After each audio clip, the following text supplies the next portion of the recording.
Vous pensez pas que ces populations qui ont été parquées dans des bidonvilles, traitées comme des chiens, avec c'était quoi, en 58, il n'y avait pas des bidonvilles à côté de Paris? Euh, Ils vivaient où en Algérie? Pardonnez-moi, Ça c'est pourquoi ils sont fatal. venus, pourquoi ils sont venus en France? Pourquoi ils sont venus en France? Oui, pour gagner plus. Donc on les a traités comme des chiens, en leur donnant plus d'argent que chez eux. C'est ça que vous appelez traiter comme des chiens. On leur a donné du boulot. Ensuite, on a fait venir leurs femmes, leurs enfants. On avait sauvé leurs enfants, parce que c'est la médecine française qui sauvait leurs enfants. Je vous rappelle que moi, mes ancêtres étaient en Algérie, et on mourait du choléra et du typhus comme pas un.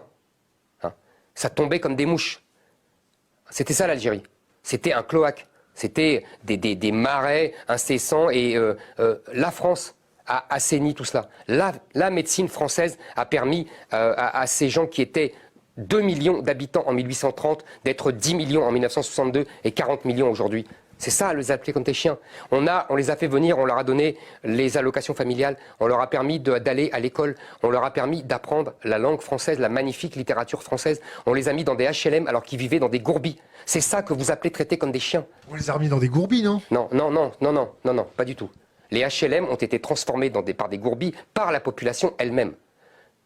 Quand il y a une population autre, les HLM sont impeccables. Et il n'y a pas de dégradation et il n'y a pas de vol. Bon, alors arrêtez avec ça. On ne les a pas maltraités du tout. D'ailleurs, je discute avec beaucoup de Maghrébins, en particulier les Kabyles, qui le savent très bien. La France a été bonne fille et bonne mère et très généreuse. Et on ne les a pas parqués. On les a mis dans des HLM où nous étions, nous, les pieds noirs. Simplement, ce sont eux qui ont chassé les autres. Ils ont chassé les autres parce qu'ils ont été... D'abord, ils ont imposé leur mode de vie, comme là-bas, et en plus, il y a eu des bandes maghrébines qui ont commencé à faire la loi, à voler on disait à l'époque, les autoradios. C'était le vol des autoradios, ça a commencé comme ça, dans fin des années 70. Donc moi, j'avais toute ma famille dans les banlieues. Je sais exactement ce qui s'est passé, je l'ai vu. Hein. Donc ne me racontez pas d'histoire.